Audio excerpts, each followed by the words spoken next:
अगर कोई कानून को वायलेट करता है तो उसके ऊपर कानूनी कार्रवाई होनी चाहिए। ये इतनी सिंपल ही बात है। देखें, कल जो पर्चा इमरान खान के ऊपर कटा, वो एक बेसिस पे कटा, और वो बेसिस ये थी कि खुलेआम आप एक खातून जज को तड़ी लगा रहे हैं, धमका रहे हैं। आप एक मॉब के सामने मॉब को जो है वो जो है इंस्टिगेट कर रहे हैं। उनकी लाइफ को आप जो है वो एक रिस्क में डाल रहे हैं, उस अदारे की आप जो है तजलील कर रहे हैं। इसी तरह आप अगर एक पुलिस ऑफिसर को थ्रेटन करते हैं कि हम तुम्हें देख लेंगे, या एक मॉब के सामने मॉब को इंसाइट करते हैं कि हम इनको छोड़ेंगे नहीं, तो उनकी जिंदगी को भी आप एक रिस्क में डाल रहे हैं, और इसी तरह आप उस अदारे की भी तजलील कर रहे हैं। फिर इससे बढ़ के जो वो काम कर रहे हैं, कानूनी काम कर रहे हैं, आप उसके अंदर हावी हो रहे हैं, सर, एक बुली ये कर रहे हैं, डिटेल्स प्रेशर डाल रहे हैं। राना साहब, अब अगर मुझे इजाजत दीजिए, ये तमाम तर डिटेल्स तो नोन है ना जी। हम ये पूछ रहे हैं कि वारंट तो इशू कर दिया आपने, तो फिर गिरफ्तारी आप नहीं कर सके। सारी रात बनी गाला के अंदर मेला लगाए रखा पुलिस ने, उसके बाद हुआ कुछ नहीं। देखिए, ये आप ठीक कह रहे हैं कि पुलिस उनको गिरफ्तार नहीं कर सकी, और आज फिर वो जो है वो कोर्ट में गए, और उन्होंने जिस कोर्ट से रिलेटेड वो एफआईआर थी उससे तो बेल नहीं मिली, लेकिन उनको एक टेम्परेरी 3 दिन की बेल मिल गई, जिसके अंदर उनको कहा गया कि आप जो रिलेटेड कोर्ट है, जो टेररिज्म से जो है जो रिलेट करता है, आप उस कोर्ट से जो दफा के मुताबिक जो है आप उधर से जो है आप रुजू करें। तो मैं समझता हूँ बिल्कुल गिरफ्तारी नहीं हुई, लेकिन जो है कोई कानून फेलियर को अपना फेलियर जी on part of the federal government, नाकाम हो गई। डेफिनेटली। अब वहाँ वहाँ एक मॉब था जिसने वहाँ अंदर आने नहीं दिया, मॉब का इस्तेमाल करके जो है वो गिरफ्तारी से वो बचे रहे।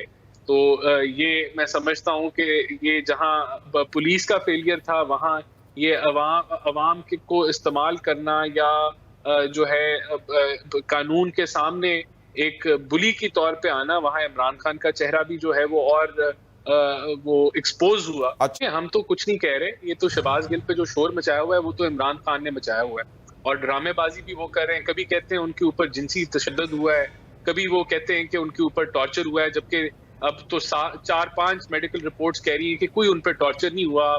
खाना भी वो खुद खा रहे हैं और कह रहे हैं मुझे फोर्स फीड किया जा रहा है। कभी ये कहते हैं उनकी वीडियो फेक है, फिर उस तरह की 4 वीडियोस आ जाती हैं, उसको ये झुटला नहीं सकते।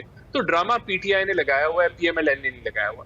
दूसरा, देखिए, हमने बहुत कुछ किया है, हमने इस मुल्क को डिफॉल्ट से बचाया है। इस मुल्क को ये डिफॉल्ट और माशी खाई के अंदर फेंक के चले गए थे। आईएमएफ के मुआहदे को यू टर्न ले जाते हुए बैलेंस ऑफ पेमेंट का क्राइसिस छोड़ के गए थे, हमने उसको रिवर्स किया है। उस मायदे को बहाल करके हमने श्रीलंका जैसी सिचुएशन जो बनने जा रही थी, हमने वो बचा ली है। हम मानते हैं कि महंगाई हुई है, उसके अंदर इनका भी हाथ है, फिर इंटरनेशनल प्राइसेस का भी हाथ है। अगला हदफ हमारा महंगाई होगा, जिसको हम काबू करने की कोशिश करेंगे, और फिर आगे इस मामले। लेकिन यहाँ एक ऐसी जमात है जो इंतशार फैला रही है, जो तकसीम की सियासत कर रही है, जो इदारों को तड़ियां लगा रही है, खुलेआम तड़ियां लगा रही है। देखें, अगर मैं फिर रिपीट करूंगा, जब आप किसी जज का नाम लें पब्लिकली और फिर उसको तड़ी लगाएं कि मैं तुम्हें देख लूंगा कि तुमने ये 2 दिन की रिमांड कैसे दी है, तो क्या ये भूल जाते हैं कि यहाँ आपने तो जो है वो 80-80 दिन की रिमांड पे पब्लिक ऑफिशियल का नाम ले लें। राना सनाउल्लाह साहब भी उसी फहरिस्त में शामिल हैं, और ये आर्गुमेंट जो है क्रिएट किया जा रहा है, उसका जवाब आप कैसे देंगे? देखिए, तब जो हुकूमत थी उसको कार्रवाई करनी चाहिए थी। अगर उन्होंने लॉ वायलेट किया, तो अगर उस हुकूमत जो हुकूमत वक्त थी उसको उस वक्त उसके मुताबिक कार्रवाई करनी चाहिए थी। आज हमारे सामने जो केस है और उसमें कानून वायलेट किया गया है, और उसको जो है वो बिल्कुल अब ये जो दफा इन्होंने पढ़ के सुनाई 780A की, इट इज एग्जैक्टली ना उससे ज्यादा हम बढ़े ना उससे कम बढ़े, exactly according to the law किसी ने एफआईआर रजिस्टर कराई है और उसके मुताबिक कार्रवाई हो रही है। तो मैं समझता हूं जो हुकूमत वक्त होती है उसकी जिम्मेदारी होती है कि अगर कोई लॉ वायलेट किया गया है तो उस पर कार्रवाई हो रही है। कहीं उनको हमने मिसिंग पर्सन तो नहीं बना दिया, या कहीं हमने जो है वो उनके ऊपर जो है वो ज्यादती तो नहीं की। सब कुछ कानून के मुताबिक हो रहा है। देखिए, हो ये रहा है कि इधर एक जमात है जो प्रोपेगेंडा करती है, जो झूठ बोलती है, जिसका कोई बयानिया नहीं है तो वो बयानिया बनाती है। अब वो अटैक कर रही है जजों को, अब वो अटैक कर रही है पुलिस अफसरान को, ये नया बयानिया बना रहे हैं, जबकि कोई ऐसी बात नहीं है। लेकिन देखिए, अगर वो बेगुनाह हैं तो उनको मौका मिलेगा अदालत में अपनी बेगुनाही जो है वो साबित करने के लिए। जो नहीं होनी चाहिए चीज वो ये नहीं होनी चाहिए कि आप किसी पे 15 किलो जाली हीरोइन का केस बनाएं और उसको फिर सालों जो है, महीनों सालों जो है वो जेल में बंद रखें। आप 90 दिन की रिमांड नैब की यूज करें और 180 दिन तक या पूरे साल तक या 2 साल तक बगैर रेफरेंस दायर किए आप लोगों को जेलों के अंदर राणा साहब, वैसे बंद ये रखी आर्गुमेंट रखें और आप डेथ सेल्स के क्रिएट अंदर तो कर डालें, रहे तो ये नहीं हैं, होना चाहिए। लेकिन लगता ये है कि आप जी। अदले का बदला कर रहे हैं ना, कि 15 किलो हीरोइन रख दी तो हमने भी नहीं, मुकदमा नहीं, दर्ज करा नहीं। अच्छा नहीं नहीं नहीं नहीं जी। नहीं नहीं नहीं नहीं। मैं आपको ये कह रहा हूं कि हमने ये नहीं किया।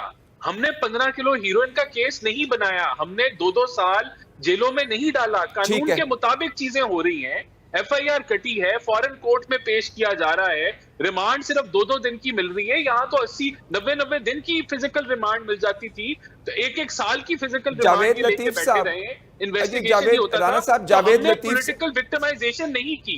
जावेद लतीफ साहब हमने कह नहीं रहे हैं की। कि उनको बचाया जा रहा है। कौन बचा रहा है उनको? वो अभी भी लाडले हैं, उनके सर पर हाथ रखा हुआ है शफकत का। ये किसने बताया है जावेद लतीफ साहब को? राणा सनाउल्लाह साहब ने? आप मेरे से पूछ रहे हैं? जी जी, आपसे पूछ रहा हूं राणा साहब। देखें, ये आपको अभी उन्होंने बताया कि यहाँ तो जो है वो बगैर किसी जो है उनकी हाजिरी के फिजिकली वो प्रेजेंट नहीं थे। बेल आपको उनको ये कोर्ट दे नहीं सकती थी, फिर भी उनको बेल मिल गई तो कोर्ट ने उनके लिए बड़ा फेवर किया, वरना उनकी बेल दे नहीं बनती सकते थी। थे? ये illegal अदालत है बेल नहीं दे सकती थी? नहीं नहीं नहीं, लेकिन कानून होता है ना, बेल के लिए बंदे को फिजिकली हाजिर होना चाहिए, दरखास्त होनी चाहिए बंदे अच्छा, की, जो बेल अप्लाई कर रहा है अबलो उसके साहब से दस्तखत पूछ होने लेते हैं। चाहिए, उसका सिग्नेचर होना चाहिए। वो नहीं था मौजूद, उसको अबलो बेल मिल साहब गई, से फिर नहीं भी